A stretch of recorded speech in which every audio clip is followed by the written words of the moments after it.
Hello everyone, I'm Gabriele Pichierri. I would like to thank the organizers for allowing me the possibility of presenting my work, which is in collaboration with Alessandro Morbidelli and Norian Prida on the onset of instability in resonant chains. The motivation for this work is the fact that for super-Earths, planet-disk interactions naturally lead to the formation of chains of mean-motion resonances. Mean-motion resonances are these orbital configurations where the period ratio of neighboring planets is close to a ratio of simple integers like k over k minus 1, so 3 to 2, 4 to 3, etc.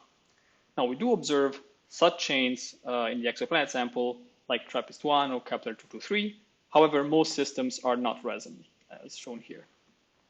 And this seems like a paradox, but it can actually be overcome under the so-called breaking the chain scenario proposed by Isidoro and collaborators, where resonant chains are actually observed to break after the dissipation of the protoplanetary disk. So this can actually explain many features in the exoplanet sample, and it asks for a dynamical study of the origin of the instability in these chains. Now, numerical experiments have been conducted, for example, by Matsumoto and collaborators, and they showed the following. So let's take a chain, for example, 3 planets with an index k equals to 3, so a 3 to 2 mean motion resonance chain. They found that there is a critical planetary mass which is allowed for stability. So below this mass, the system is stable. Above this mass, the system is unstable. And they also found that if we increase the number of planets n from 3 to 4, for example, in this case, then for such a configuration, there is again a critical planetary mass allowed for stability, and it's smaller than the one found previously. And they also found that if we keep the same number of the planets, but we make the chain more compact by increasing k, then again, there is a critical planetary mass, and it's smaller than the one found previously. Now, the origin of the instabilities observed in these numerical experiments were not addressed. And so the question remains, what is causing this instability and what dynamical mechanism makes it so that the critical planetary mass decreases with the number of the planets and the index of the resonance? So before we go into the instability business, let's talk about one aspect of resonant motion. So the main idea here is that the timescales can be divided into 2 separate sections.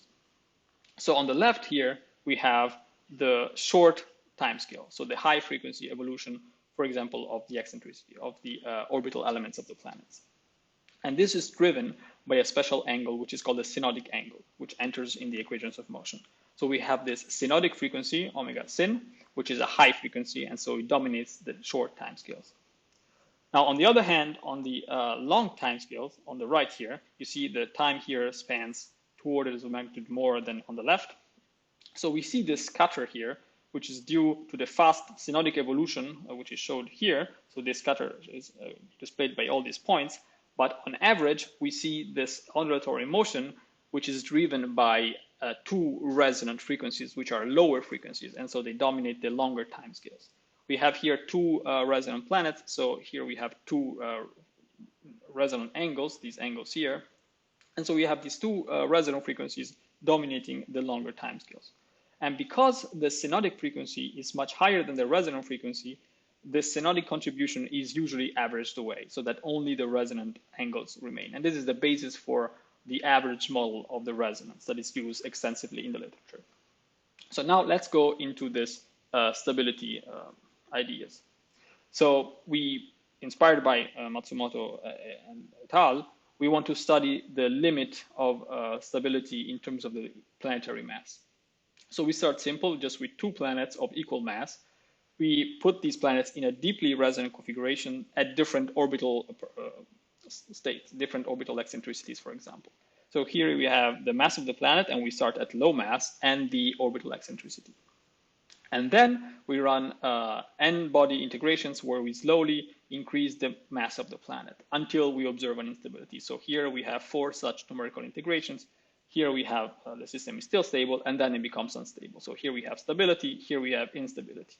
Now, I should remark that the increase of the mass is purely fictitious, and it's just a way of doing a parameter study of the stability of resonant chains. So we get this global stability map in terms of the mass of the planet and the orbital configuration. This is for the 3 to 2 mean motion resonance, for example.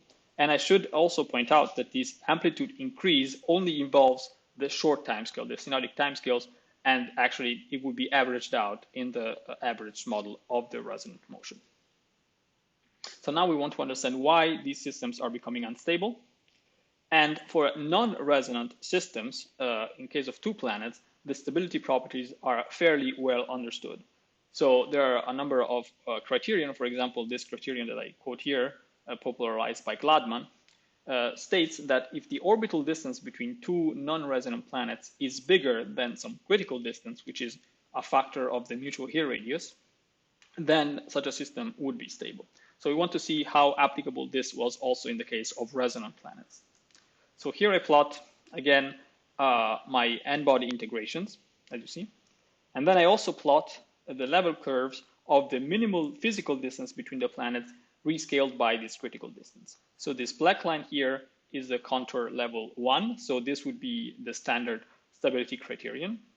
And you see that the resonant planets are crossing this line and still remaining stable. So they're more stable to close encounters than non-resonant planets. However, we see that if the planets get closer together than some threshold here, then they become unstable. So these close encounters are causing the instability in the case of resonant planets.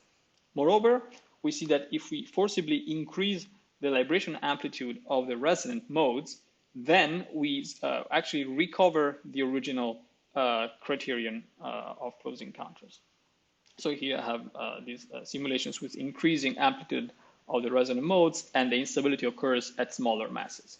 So more excited resonant systems have an instability at smaller masses. Okay, so now we go on with more than two planets, or three or more planets, and we just repeat this exercise where we start with a small mass for different orbital configurations, and we run these integrations with slowly increasing planetary mass until an instability is observed.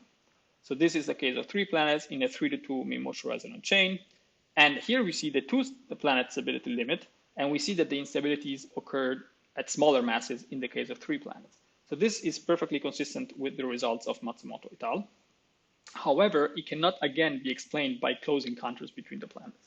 And the reason for this is that in the resonance, in the chain, the orbit of the third planet with respect to the second is the same as the orbit of the second planet with respect to the first, because in resonance, the ratio of the semi-major axes are constant, essentially, by the resonant condition. So if here we had a close encounters between any of the three planets that we have, the same would have happened for the two planets case before, but it didn't. So clearly here, something else is causing the instability. So this needs a tailored dynamical analysis, which we performed in this paper and that just got published. So we have three or more planets. And again, the idea is to see what happens as the masses of the planet increase. So we start with the purely resonant model, so only resonant harmonics, because it's a simpler model that we have. So because the resonant frequencies, as we saw, drive the dynamics, we track how these frequencies change with the planetary mass. And we see that they grow with the planetary mass as, with a power law, depending on the eccentricity. But we also see that they all have the same sign. This actually implies that the purely resonant system is stable at low amplitude libration for all masses. This is because the energy function near the point in the phase space where we are has a maximum there, if all the frequencies have the same sign. So it is not a saddle point. So there is no way for the system to escape this point where we are. It must librate around that point, albeit with a higher frequency for higher masses. So that means that the instability must come from the synodic terms that are usually averaged away. So now I recall that the synodic frequency is much higher than the resonant frequency, which is why the synodic terms are usually dropped. However, the actual precise mathematical way to treat these terms is not just by dropping them, but it's a bit more complicated and actually introduces higher frequencies and new frequencies in the equations of motion. So we tracked which frequencies appear, and we found that there is a fraction of the synodic frequency which pops up. So we have the synodic frequency here, but we have a fraction of it with this factor, and this factor decreases with n, the number of the planets, and k, the index of the resonance. And so this factor here diminishes essentially the synodic frequency, and now this frequency, this new frequency which pops up, can be comparable to the resonant frequency. And so now the separation of the timescales doesn't work anymore. And so secondary resonances can be activated between synodic and resonant degrees of freedom, where the 2 degrees of freedom now can exchange energy, and so the resonant degrees of freedom can be excited. And then, as we saw before, an excited system can be destabilized by close encounters. So now we put this information together with this. So the resonant frequencies increase with the planetary mass, and this factor decreases with n and with k. And so we get that the regime of secondary resonances between synodic and resonant degrees of freedom is encountered at lower masses for increasing n or increasing k. And therefore, the critical mass, which is allowed for stability, decreases with the number of the planets and the index of the resonance. So just let's see one of these secondary resonances at play. So here I have, again, this test case of the 3-to-2 chain with 3 planets. So here I have in light green the full n-body integration. We see the excitation here, and then there is an instability. Then in blue, I plot the purely resonant system, a simplified purely resonant system, and I see that there is no instability for the reasons explained before. Instead, if I use a simplified system which includes both resonant and synodic terms, we do see this excitation at the same value for the planetary masses as the full n-body integration, and this would lead to an instability.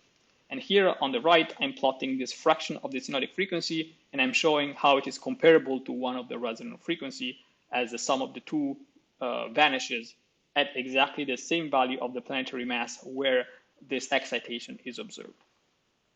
So now we can observe these secondary resonances, these excitations of these resonant modes for different values of k and different values of n. And so we can plot something like this, where we have a stability region and an instability region for different k's and n's.